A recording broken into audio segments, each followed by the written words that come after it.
Assalamualaikum Bang Ihsanuddin Nursi. Waalaikumsalam warahmatullahi wabarakatuh. Taqabbalallahu minna wa minkum, taqabbal ya kafin, minal aidin wal faizin. Nah itu, Kafin. Masya Allah, sama-sama Bang Ihsanuddin Nursi. Tak Antum terasa, bikhair. tak terasa 1 tahun sudah ya kita menjelang balik lagi ke bulan Syawal. Nah, nampaknya Lebaran kali ini akan diwarnai oleh berbagai kisah yang tidak gampang-gampang saja ini ya. Tanggal 22 akan ada sebuah kisah apa yang akan terjadi. Wallahu a'lam bishawab.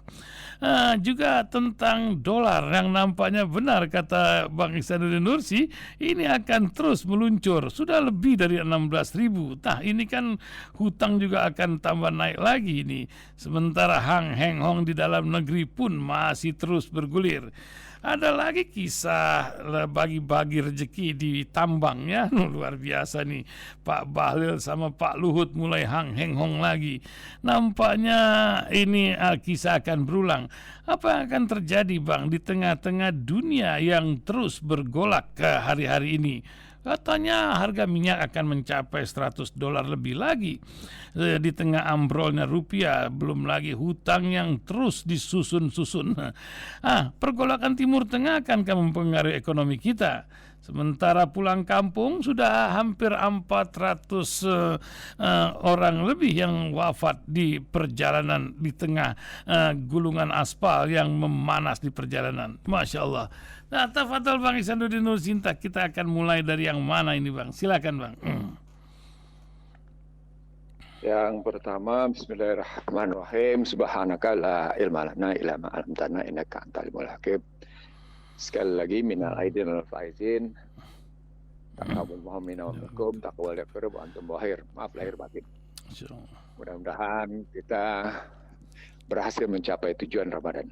Amin, amin ya rabbal alamin. Dengan begitu pintu ridhonya Allah terbuka lebar buat kita. Itu yang penting. Itu yang penting Bang. Masya Allah. Amin. Ya rabbal alamin. Yang kedua soal kematian 400 orang itu.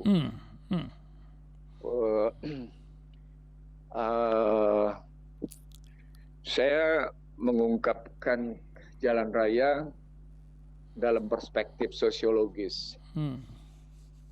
Jalan raya adalah wujud nyata liberalnya sistem sosial di Indonesia. Betul. Siapa kuat dia menang, gitu. Siapa berani dia tampil akan ke depan. Jadi dan tingkat pendidikan itu sangat menentukan. Ada orang yang salah, tapi karena tingkat pendidikannya rendah, kontrol etikanya, etika kontrolnya, etika yang seharusnya berperan untuk mengontrol peran dia di publik menjadi sangat rendah. Itu menyangkut soal pendidikan, itu menyangkut soal agama, gitu. Kenapa? Karena dia hanya melihat situasi berdasarkan kepentingannya, berdasarkan desakan kepentingannya.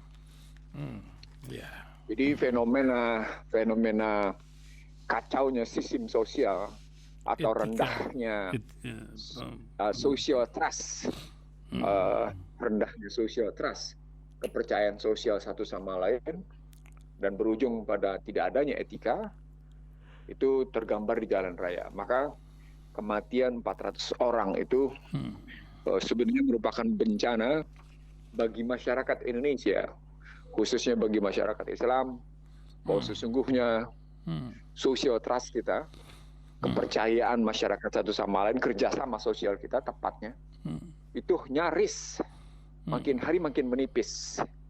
Karena suksesnya sistem liberal di panggung politik, sistem individualisme di sistem sosial, sistem pasar bebas di ekonomi, sistem hukum siapa kuat dia menentukan, dan sistem pertahanan yang didasarkan pada siapa kuat maka dia akan menang. Nah, itu yang tergambar di Indonesia. Yang terlihat dari paling tidak fenomena 400 orang dan menguatnya dolar terhadap rupiah. termasuk kemarin sempat melejitnya harga emas mencapai 1.324.000 per gram dan terus menurun sedikit sekali menurun dan terus akan bertahan. Artinya ketika kita masuk ke dalam menguatnya dolar tembus sampai 16.120 dan kemudian menurun sedikit menjadi 16.000, kami tidak merasa bangga, kami tidak merasa busung dada dan dongakkan kepala bahwa kajian-kajian ekonomi politik di Radio Silaturahim mencapai kebenaran. Maaf banget. termasuk soal bencana, soal kemudian Iran akan terlibat. Itu kan sudah kita sampaikan berkali-kali di Rahim, di Silaturahim. Jadi bukan sesuatu yang mengejutkan. Tetapi kalau kita lihat minyaknya akan naik dan menembus $100 per barel. Nah, kita kaliin deh berapa per hari kita butuh duit gitu untuk bayar minyak itu. Jumlahnya 800.000 barel. 800.000 barel per hari gitu kali $100. 800.000 tambah berarti 80 juta kita butuh. Nah, kalau 80 juta dikali 16.000 gitu. 8 kali 16 berapa tuh gitu. Kan kenanya 128. Nah, 128 ditambah deh itu nolnya rame-rame. Itulah tiap hari kita keluar dan bukan sekedar duit keluar. Tapi kita butuh dolar untuk membayar minyak. Nah, di situ masalah. Persoalan pokoknya kita punya dolar nggak? Pertamina punya dolar nggak sampai segitu gitu. Pertama punya dolar nggak sampai kayak gitu. Itu kan sudah kalau sudah bicara sampai 80 juta, itu kan berarti kita butuh 1,2 triliun, 1,28 triliun, 1,3 triliun per hari keluar duit di rupiah, didolarkan tadi kena 8 juta per hari loh, bukan per tahun, bukan per bulan. Nanti kalau hitung per bulan kaliin aja 30 berapa gitu. Nah, saya kira ini keberhasilan tim ekonomi Mafia Berkeley yang merancang perekonomian Indonesia sedemikian rupa. Bahkan mereka merasa bangga merancang redenominasi 1.000 menjadi Rp1 sebagai bentuk suksesnya bayangan pemikiran mereka tentang sistem ekonomi yang mereka bangun untuk Indonesia, sebagai bentuk suksesnya mereka menjadi kader-kader pemikir barat di Indonesia, kader-kader pemikir yang menegaskan bahwa pasar akan selalu bisa memperbaiki dirinya sendiri. Dahsyat kan? Luar biasa. Saya tentu mengucapkan selamat kepada mereka. Selamat kepada mereka. Saya jabat tangan, Anda sukses mengelola ekonomi Indonesia sehingga seperti sekarang. Kenapa? Karena sejak yang namanya reformasi, jelas di forum resmi, saya ulang, jelas di forum resmi di DPR, saya mengingatkan Anda salah. Tegas-tegas saya dan tegas-tegas menyatakan Anda sedang menciptakan fundamental makroekonomi Indonesia rapuh yang berjalan terus-menerus. Hari ini kita menyaksikan fundamental makroekonomi Indonesia rapuh serapuh-rapuhnya dan akan terus-menerus rapuh. Dengan cara ekonomi yang Anda bangun seperti ini. Maka saya mengucapkan selamat atas kerapuhan yang Anda capai. Gitu. Karena saya, maaf sekali. Karena ini, maaf ya, ini perjuangan kami selama 1 generasi lebih atas situasi perekonomian Indonesia. Jadi 1 Syawal ini saya istighfar, astagfirullahaladzim, Masya Allah, subhanallah, walhamdulillah, wala ilaha illallah, Allahu akbar. Masyarakat Indonesia digelar kenyataan bahwa inilah makar Allah ketika Anda telah melakukan mahzuron, setelah Anda melakukan apa yang disebut dengan it'ahotsna misak. Inilah hasilnya. Kondisinya begini gitu. Nah, $100 per barel itu akan terus-menerus berjalan karena perang ini akan terus berjalan, akan berlanjut. Itu juga pernah kita sampaikan di Rasil bahwa akan menjurus perang dunia ketiga. Kenapa? Karena kita pernah juga bilang di Rasil, nanti perangnya akan bergeser ke Syria. Nah, di Syria berbagai negara terlibat. Ingat ya kajian kita berdua? Ini akan menjadi situasi begitu gitu. Dan akan terus berjalan kayak gitu. Nah, ketika Iran memantik keterlibatannya dengan Palestina, dengan Hamas, dengan Israel, bukan juga luar biasa. Karena pasti, kenapa? Bagaimana mungkin cuma Afrika Selatan yang melakukan gugatan tentang genosida ke International Court of Justice, gitu, kriminal gitu ya. International Criminal Court of Justice itu, ICJC, itu nggak mungkin. Pasti banyak akan memantik pihak lain. Untungnya cuma Iran. Bayangkan kalau Korea Utara juga termantik gitu. Iya, sudah mulai siap-siap dia. Bayangkan gitu, kebayangkan. Ini kan kenapa Biden mengambil sikap ganda. Di satu sisi secara terbuka menyatakan tidak ingin terlibat untuk balasan serangan Israel terhadap Iran, tapi di sisi lain menyatakan tetap mendukung sistem pertahanan militer Israel gitu ya. Itu kan sikap ganda. Itu double standard.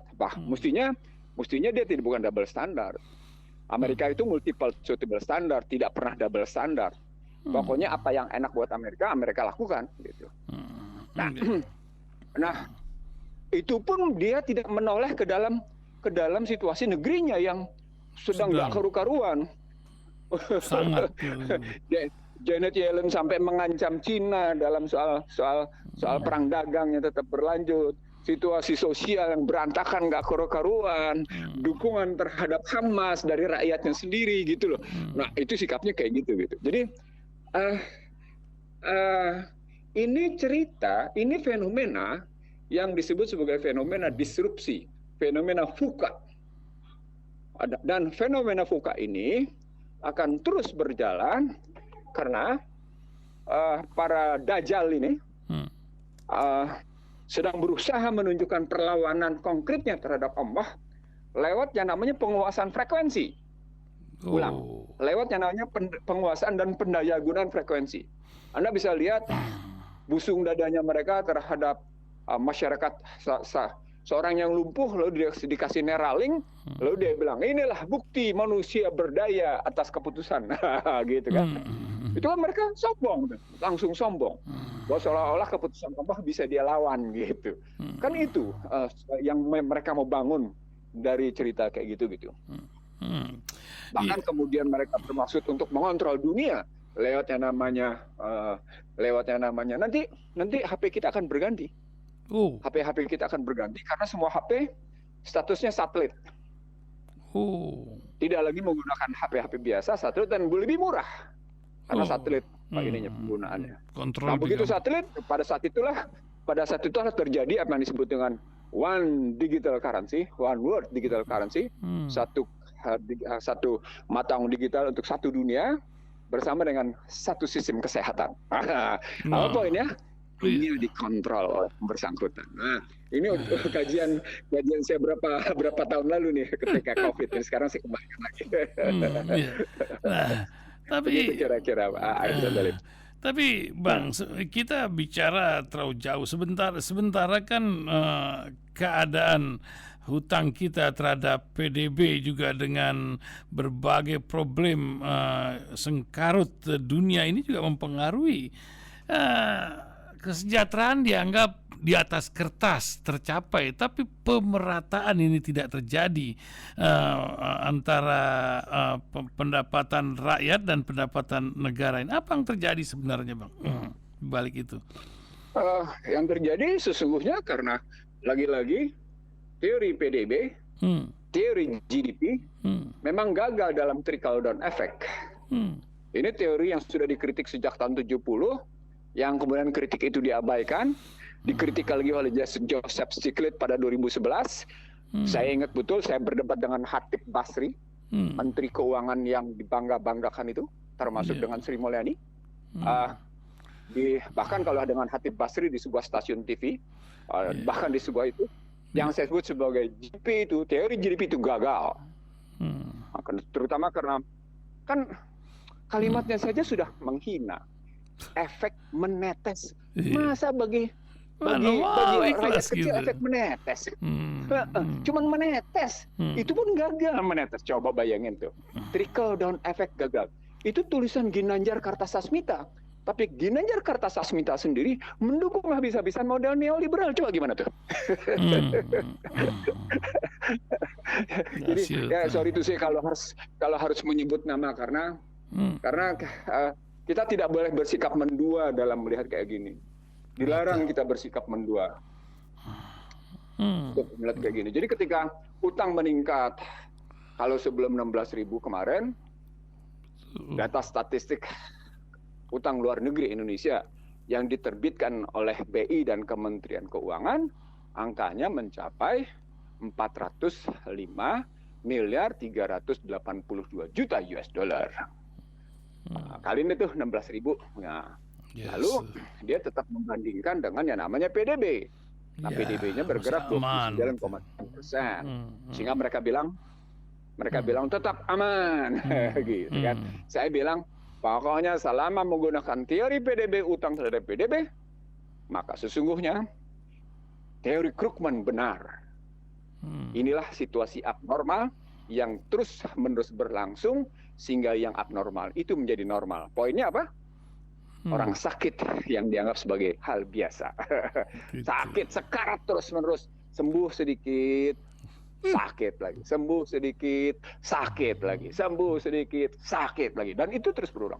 Artinya apa? Tidak ada stabilitas harga. Artinya apa? Pemerintah gagal. Jadi dalam teori price stability, dalam pemikiran tentang stabilitas harga, ini disebut dengan kegagalan pemerintah untuk memberikan kestabilan bagi perekonomian. Kalau dalam tubuh manusia artinya apa? Artinya tensi darah tidak pernah stabil. Ada infeksi di dalam dalam darah tidak pernah stabil. Nah, itulah yang namanya kegagalan stabilitas harga. Nah, kalau orang stabilitas tekanan darahnya tidak stabil, dia sakit apa sehat itu? Oh iya. Itulah perekonomian Indonesia gitu. Jadi bayangannya gitu tuh. Karena darah adalah uang dan dia selalu berfluktuasi, maka gambaran bagi tubuh manusia, maka darah tadi selalu berfluktuasi tensinya gitu logikanya. Sekali lagi selamat buat tim ekonomi yang sudah berkuasa lebih dari sejak 68 ya. Sampai sekarang gitu. Nah, 68 tuh sampai sekarang gitu. Berarti sudah 40 tahun. Sudah 36 tahun. Masya Allah. Sudah 2 generasi. Iya. Ya, ini kan lucu ya. Kita tahunya kalau suasana Lebaran begini kan perekonomian ini tersedot ke berbagai daerah. Tapi yang terjadi malah tersedot kepada nilai dolar ini yang luar biasa. Apa pengaruhnya keadaan peredaran perekonomian di Lebaran ini walaupun ini meriah? Apakah ini sebuah buih atau apa yang sedang terjadi sebenarnya, Bang, di tengah hiruk pikuknya suasana Idul Fitri sekarang ini, Bang? Karena hajat hidup orang banyaknya tergantung pada impor. Sepanjang hajat hidup banyaknya tergantung pada impor, maka uang beredar akan ditukar kepada dolar dalam rangka melemahnya dolar, dalam rangka memenuhi impor.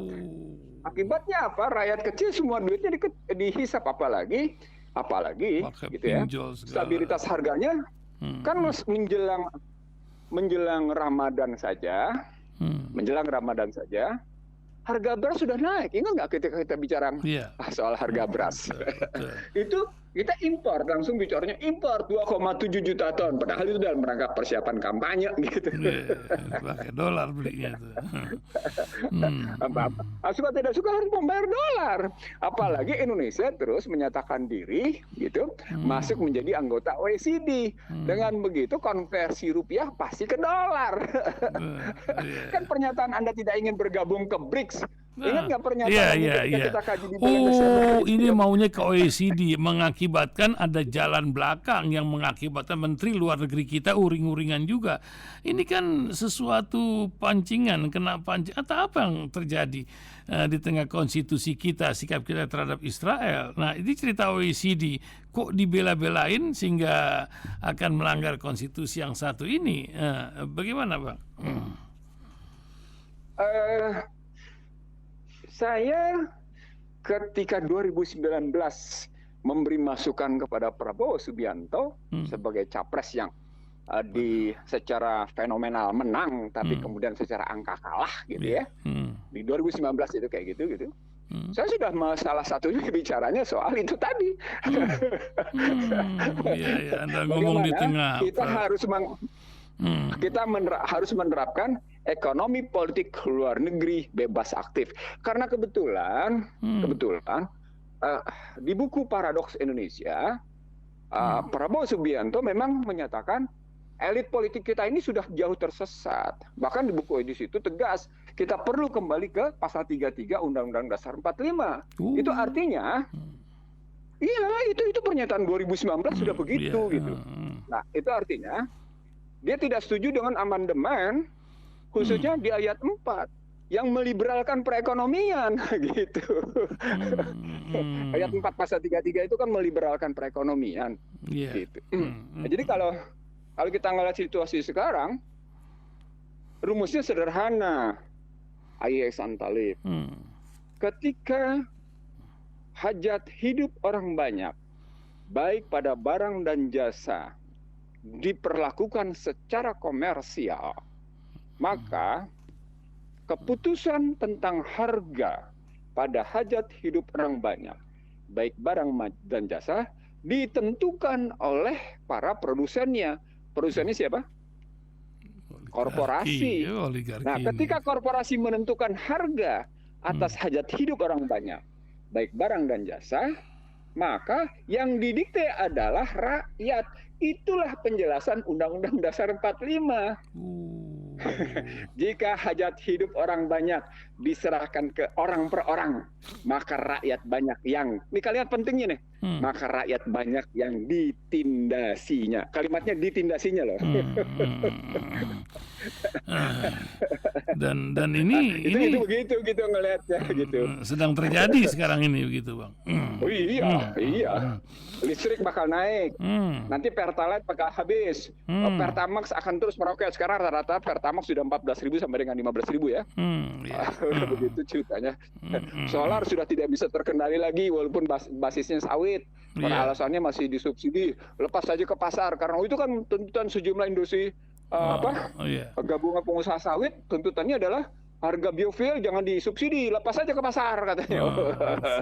Rujuk harga internasional, kan gitu nuntutnya. Padahal tanahnya tanah Indonesia, tanah rakyat Indonesia, dan mereka menguasai ratusan ribu hektar itu atas kewenangan negara memberikan kepada mereka, dan mereka merasa punya hak untuk memperoleh keuntungan sebesar-besarnya. Di situ kelihatan deh kita salah dari pengelolaan sumber daya, kita salah dari pengelolaan produksi, kita salah dari pengelolaan distribusi dan delivery, kita salah dalam harga. Itu yang saya sebut dengan kesalahan kebijakan perekonomian Indonesia berlangsung dalam prinsip sistemik struktural. Itu kalimat Ihsanuddin Nursi, maaf ya. Atau ini memang salah dari sistem politik yang berlaku sehingga menyebabkan rente yang sedemikian besar dari kepentingan politik yang baru saja kita lewati kemarin. Luar biasa biaya politik dari sistem yang dibangun sekarang ini. Akankah ini dirawat hingga 5 tahun mendatang atau gimana, Bang? Ini pertanyaannya menarik. Ini kok di belakangnya ada musik, apa perintah berhenti atau gimana? Oh, enggak ada. Ini di sini masuk ke splatteran aja tuh musik. Oke. Ini menarik pertanyaan. Oke, saya akan menjawab prediksi saya. Prediksi didasarkan atas dua hal. Pendekatan statistik, pendekatan perilaku, dan kalau pakai ilmu yang paling mutakhir, paduan atas posisi itu, tapi harus diikuti oleh satu hal. Hybrid approach, pendekatan hibrida atas situasi hanya berhasil ketika sang pembuat prediksi tadi, orang yang membuat prediksi tadi, dengan basis hibrida tadi, dengan basis statistik dan perilaku, itu tidak memberikan muatan kepentingan apapun atas prediksinya. Jadi dia harus bebas kepentingan dirinya atas prediksi yang dia buat. Oke. Saya insya Allah, Masya Allah, Subhanallah, Astagfirullah, saya bebaskan diri saya dari kepentingan. Prediksi ke depan. Situasi internasional akan terus bergelut, nggak karu-karuan, penuh dengan ketidakpastian, dan itu diindikasikan dengan tegas-tegas oleh Federal Reserve bahwa Fed rate, tingkat suku bunga Federal Reserve, tidak akan menurun sampai dengan akhir tahun. Apa poinnya? Poinnya adalah dunia yang masih terdikte oleh dolar akan terdikte oleh menguatnya indeks dolar. Apa artinya? Negara-negara yang lemah struktur perekonomiannya karena ketergantungan akan impor, karena terutama impor hajat hidup orang banyak, yang industri keuangannya tidak mampu dikendalikan dengan baik, disebabkan sudah beroperasinya industri keuangan itu oleh pihak-pihak asing. Itu dua ya. Tadi hajat hidup orang banyak, yang kedua industri keuangan, yang ketiga yang sumber dayanya diambil oleh pihak asing dan tidak digunakan untuk kepentingan asing. Dua.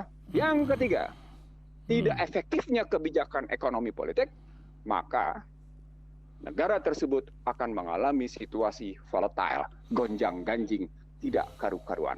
Itu dulu situasinya, itu tantangannya. Jadi tantangan eksternal, kita bawa ke tantangan internal. Ini bagian dari ekonomi outlook-nya Ihsanuddin Nursi di Januari kemarin sebenarnya. Tapi kita sampaikan sekarang di bulan April. Jadi outlook 2024-nya telat 1 kuartal. Nggak apa-apa. Nggak apa-apa. Ya, tapi ini bagus. Karena kita akhirnya outlook kita berbeda dengan outlook yang rata-rata beredar di panggung umum, di media mainstream, di arus utama. Itu tadi. Ekonomi Indonesia akan mengalami volatile, akan gonjang-ganjing terus-menerus. Yang pertama.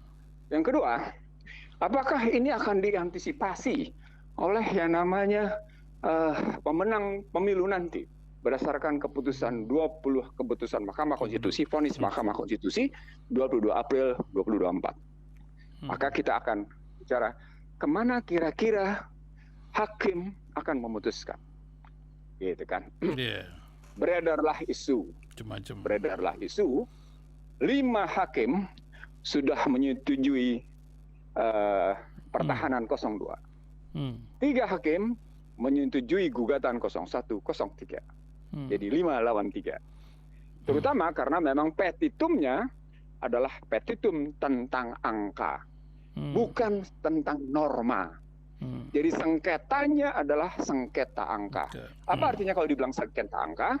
Sengketa tentang hasil pemilihan umum, siapa yang bisa membuktikan tentang angka ini diambil dari sini, angka ini dicuri dari sini. Itu bahkan dalam peraturan Mahkamah Konstitusi nomor 4 tahun 2023 tegas-tegas peraturannya diatur dengan model matrikulasi.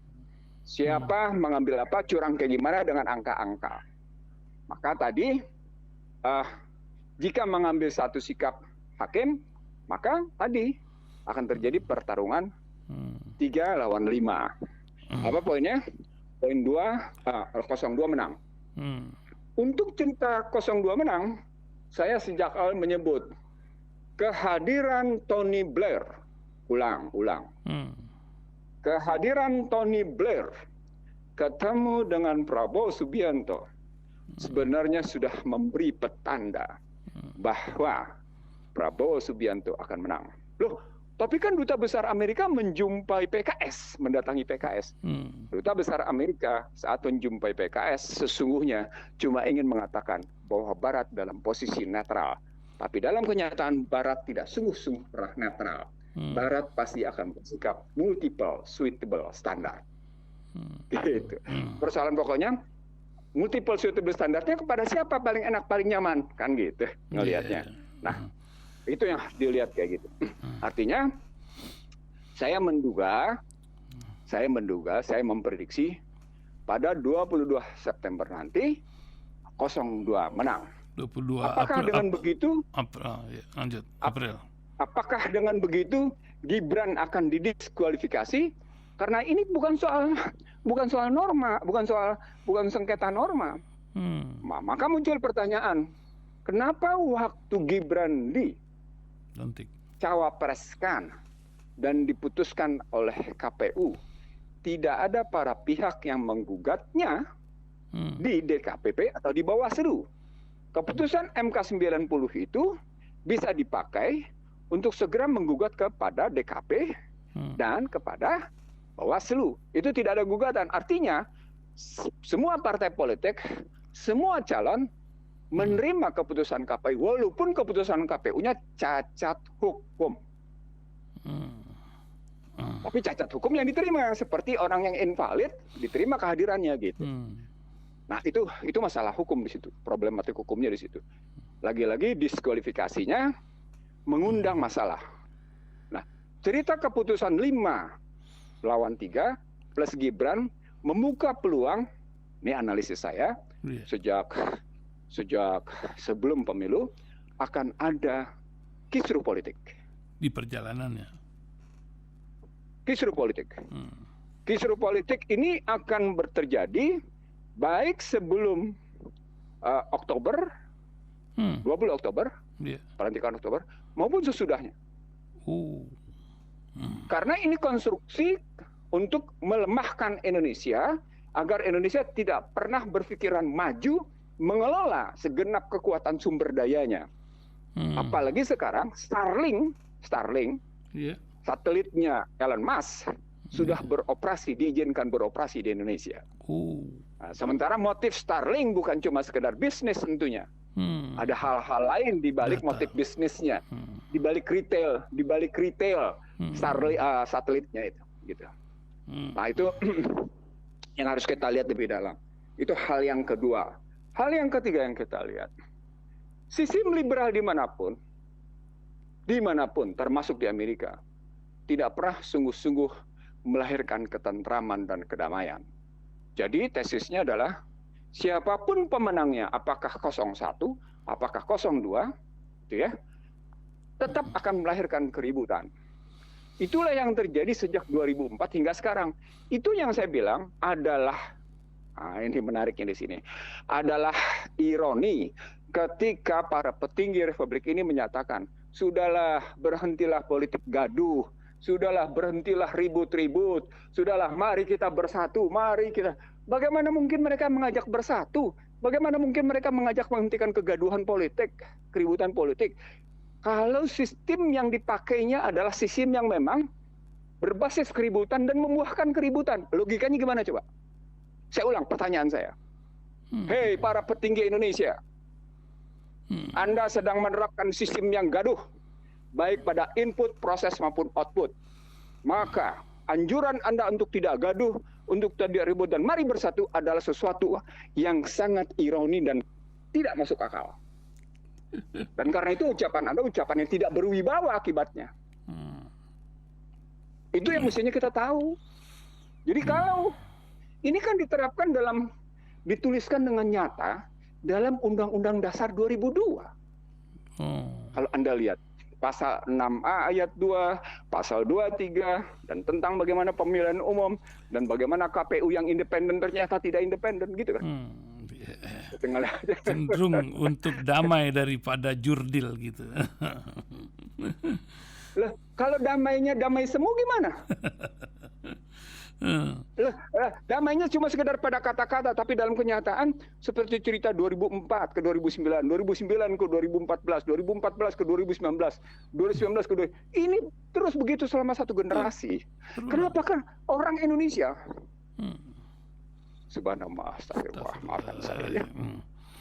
Orang Islam Indonesia, tepatnya para pemikir Islam di Indonesia, cerdas cendekia di Indonesia, para asatid dan para ulama tidak sadar bahwa mereka telah didikte oleh Undang-Undang Dasar 2002 yang menerapkan sistem liberal itu. Itu yang nggak disadari. Lalu ketika mereka membenarkan pemilu demokrasi liberal itu mubah, aduh, masya, subhanallah. Saya terus terang saya harus, makanya saya menggunakan tadi Al-Baqarah 83. Wa'id ahotsna misak bani Israil tabuduna ilamah wabil walidaini ihsana. Makanya saya gunakan lagi istilah mahzuran. Mereka membelakangi Al-Quran, mereka mengabaikan Al-Quran. Mereka membuat janji tapi janji yang tidak mereka penuhi. Sehingga akhirnya Allah mencabut janji itu dan akibatnya apa? Seperti sekarang. Dan yang sedang terjadi di mata kita adalah ketika Israel diserang oleh Iran adalah bukti bahwa hanya dua negara yang begitu terpengaruh oleh kekuatan genosida. Yang pertama Afrika Selatan dengan menggugatnya ke International Court of Justice Criminal. Yang kedua adalah Iran. Sementara umat Islam lainnya diam 1000 bahasa. Pandai mencela, pandai menggugat, pandai menyatakan sesuatu, tapi tidak bisa berbuat apa-apa. Kenapa? Karena tadi ekonomi politiknya dalam cengkeraman barat. Tersandra dengan itu yang saya sebut angka-angka tentang bagaimana cadangan devisa dibikin dalam dolar, transaksi dalam dolar, itu transaksi keuangan, transaksi perdagangan, payment system dalam dolar, dan cadangan devisa dalam dolar. Ya sudah, padahal dolar itu asal muasal riba. Ulang. Ini yang harus kita pahami. Saya ingin mengajak seluruh pemirsa Rasial TV, pendengar radio Rasial. Padahal dolar itu asal muasal riba. Dan kemudian riba mereka pertahankan habis-habisan hingga hari ini, dan semua negara yang menerapkan dolar sebagai ukuran cadangan devisa, transaksi keuangannya gitu ya, dan sistem pembayarannya, sudah dia pasti akan terkena riba. Tidak bisa tidak. Nah, kalau begitu jadi berarti kalau pakai Al-Baqarahnya Allah dan Rasulnya yang akan memerangi. Nah, situasinya termasuk Indonesia. Begitu melihatnya. Itu ekonomi politiknya kalau kita ngelihatnya. Itu makanya kemudian kita tidak pernah sungguh-sungguh, maaf. Kita tidak pernah, subhanallah. Keberkahan itu akhirnya agak menjauh ke kita gitu. Itu yang penting.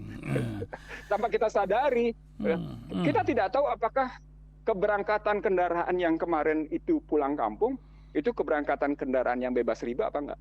Kita kan tidak tahu. Kita tidak ngerti. Apakah mobilnya bebas riba? Kita tidak tahu. Apakah motornya bebas riba? Kita tidak tahu. Kita tidak mengerti itu gitu. Ya, luar biasa. Tak terasa sudah hampir 45 menit kita berbincang, Bang Iksaduddin Nursi. Apa yang mesti digaris bawahi bincang kita hari ini, Bang? Sebagai penutup, silakan, Bang. Yang pertama, kata sawal adalah peningkatan. Maka kita harus meningkatkan kesehatan fisik, kita harus meningkatkan kesehatan kolbu, kita harus meningkatkan kesehatan pikiran, supaya pengertian iman dalam dada kita, pengertian iman dalam pikiran kita, berwujud nyata dalam tindakan. Itu yang disebut dengan istiqomah. Subhanallah, kita mohon ampun ke hadapan Allah, dan kita mohon perlindungan serta penjagaannya agar bulan Syawal ini. Jadi selain tadi Syawal itu, ya kita diminta untuk tetap berjalan di dalam panduan Al-Quran dan hadis. Mudah-mudahan kita dalam perlindungannya dan dalam binaannya, sehingga berkah Allah turun pada kita dan tutup hidup kita dengan husnul khatimah. Subhanakallahumma wa bihamdika asyhadu alla ilaha illa anta wa astaghfiruka wa atubu ilaik. Assalamualaikum warahmatullahi wabarakatuh. Waalaikumsalam warahmatullahi wabarakatuh.